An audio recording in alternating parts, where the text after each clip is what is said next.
This video is powered by the pros at Pascal Air Plumbing and Electric. Arkansas owned, Arkansas operated. GoPascal.com. What's your anticipation for this exhibition game? Do you know who you're going to start? Maybe how you want to divide up the minutes, or what's your thoughts on that right now? Yeah, I mean, we've had probably 3 meetings today to go through different starting lineups. Might bring 1 or 2 players off the bench that are really starters, so that we have some pop off the bench. So, who starts, that might not be, what the closing lineup is. So we're still going through some stuff, Bob. I mean, in the past, sometimes we tried to, not change the starting lineup at all. There's been other years where we've changed it up a lot. Not really sure where, this kind of takes us. And then I'm sure whatever lineup we put Monday, I'm sure that'll change. The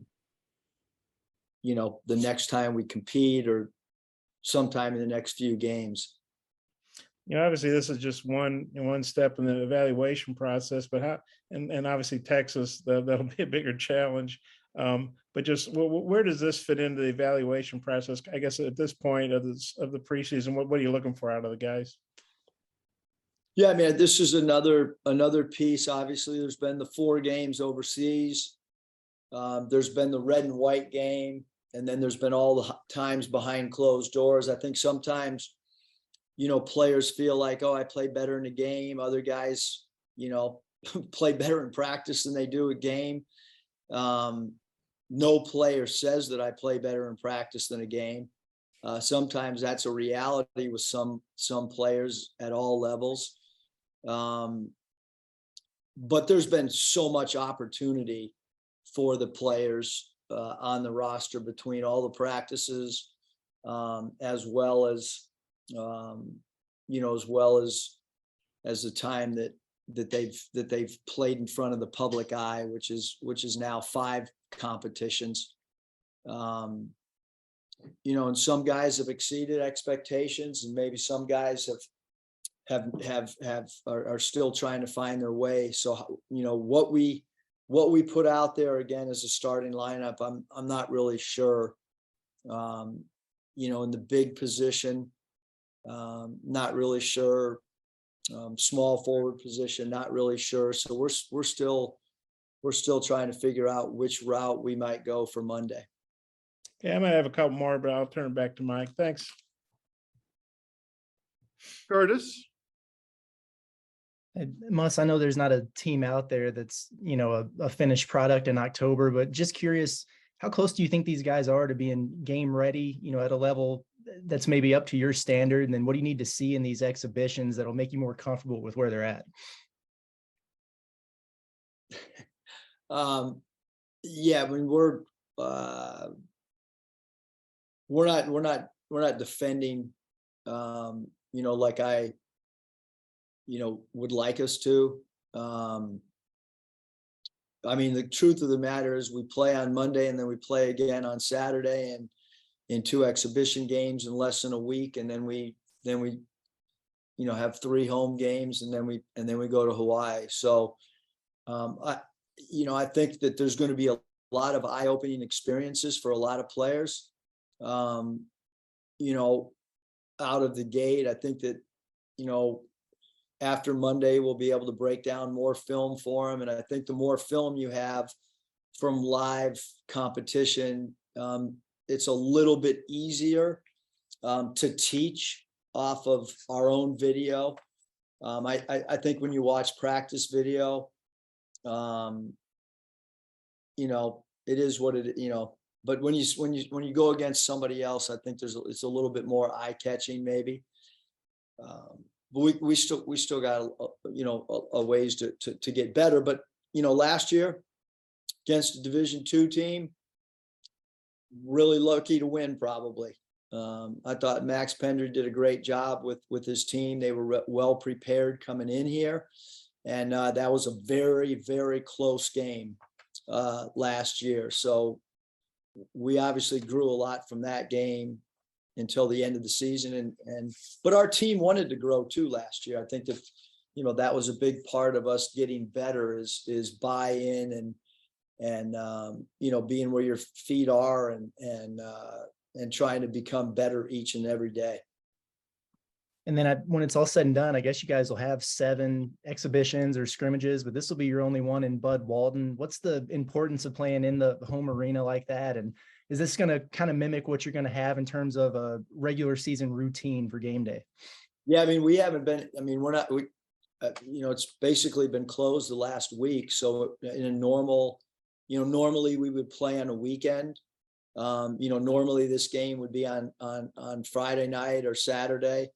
Or even a Sunday, so that we could, have a weekend crowd. But Bud Walton is occupied right now with an event all weekend, so we won't even really get in there on Saturday or Sunday to even have a practice. So a little bit out of the ordinary for sure.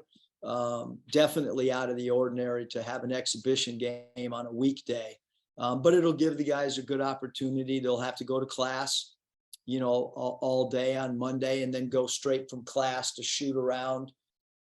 So, that's a little bit more of a normal weekday look. I've never experienced in all the years that, not all, but in the 8 years I've done college, I've never experienced an exhibition game during a week or during a school day. So it'll be a good learning experience for me as well. Hutch?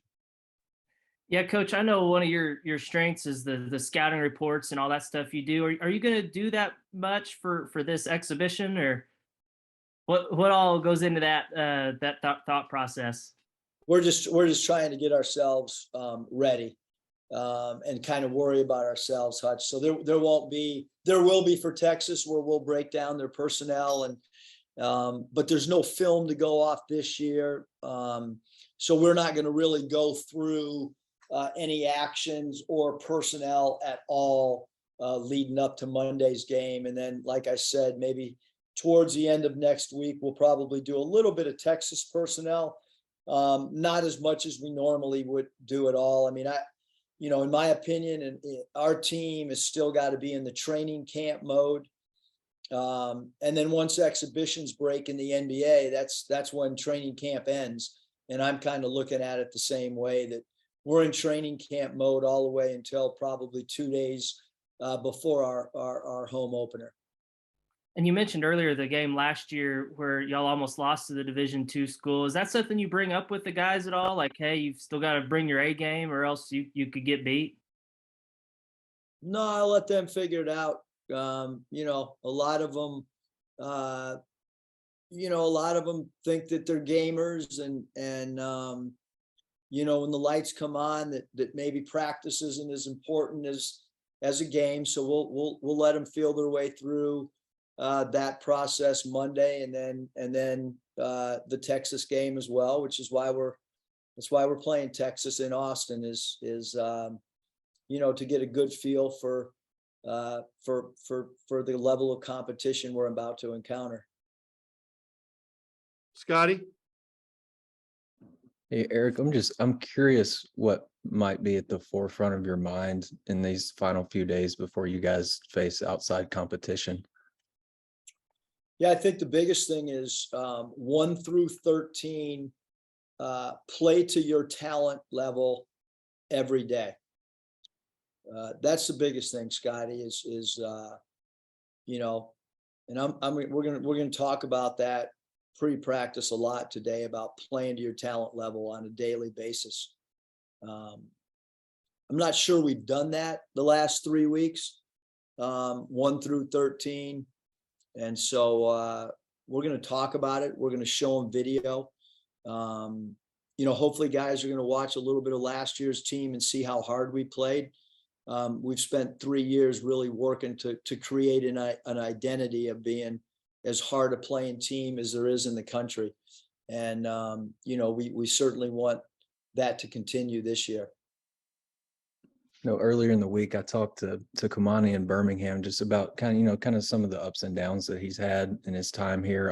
I'm wondering how you've kind of viewed his maturation process, or what you've seen out of him from that point of view. Yeah, I mean, I think he's done a great job. Some of the areas that are just like life skill important issues, like he's doing a better job, and academically on that aspect. He's done a really good job of trying to lead on the floor. Off the floor, he's done. He continues to make great strides. He's a voice for our team.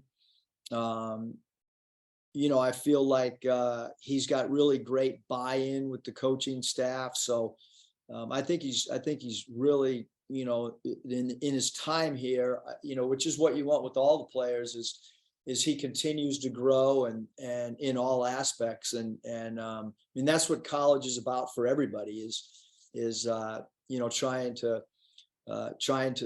improve in all facets. And along with that, all of us, you look back at hopefully everybody's time in college, you continue to grow and figure things out a little bit more as time goes on.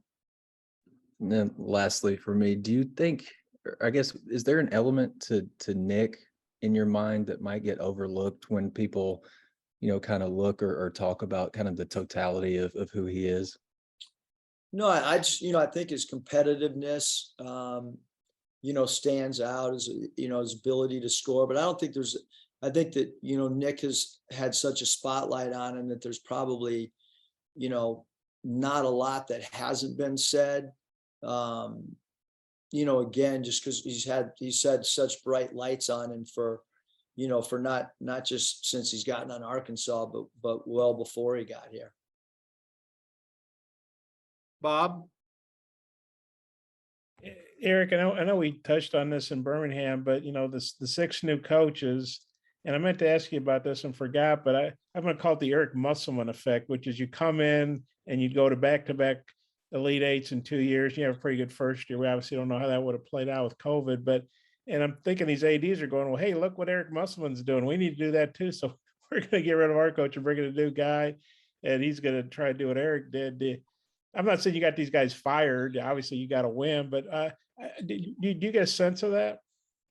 No, I mean, I'm just worried. I'm staying in my own lane and worried about how do we get better? I mean, we spent an hour and a half today on recruiting, and we got enough to worry about between our own walls, and I mean, this league is, with every sport's constantly evolving, and everybody's trying to, the competition is so fierce in this league that, you got to be creative. You got to look for new avenues. You got to, you can't relax as a coach in this league. I know that.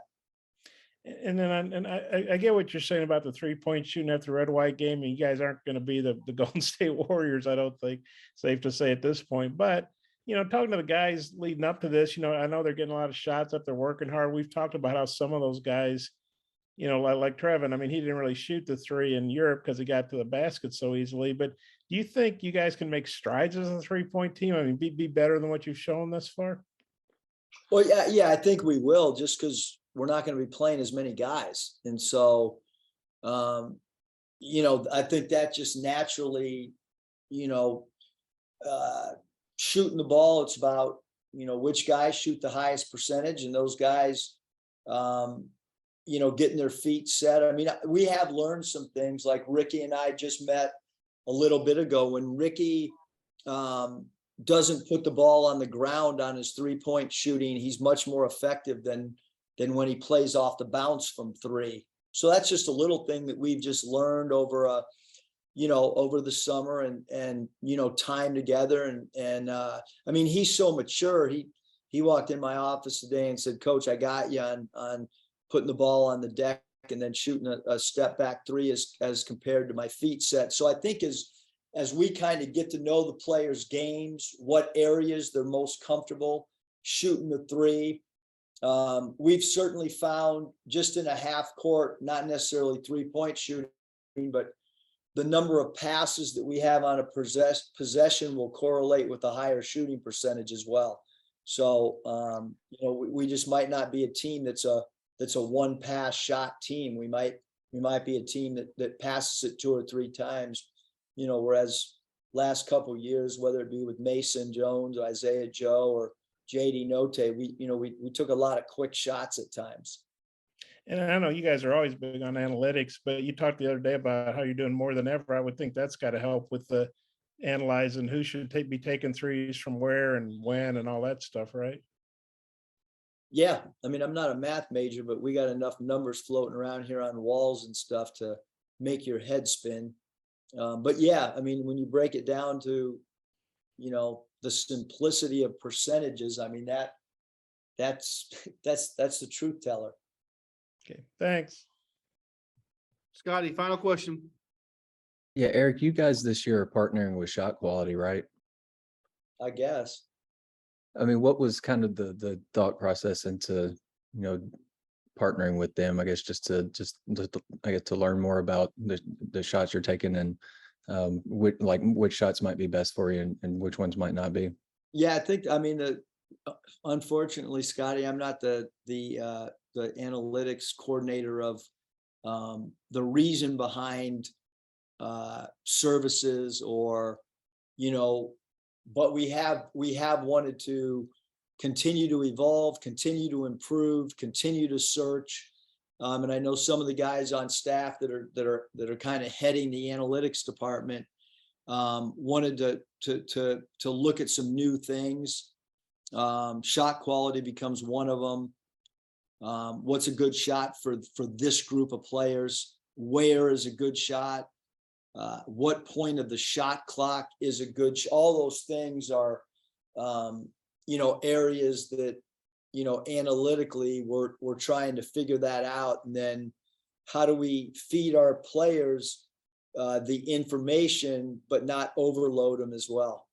Football is back, and BetOnline remains your #1 source for all your football betting needs this season. You'll find the latest odds, matchup info, player news, and game trends. And as your continued source for all sports wagering info, BetOnline features live betting, free contests, live scores, and giveaways all season long. Always the fastest and easiest way to bet on all your favorite sports and events like MLB, MMA, tennis, boxing, and even golf. Head to betonline.ag to join and receive your 100% welcome bonus with your first deposit. Make sure to use the promo code BELIEVE to receive your rewards. That's BLEAV. Bet online, where the game starts.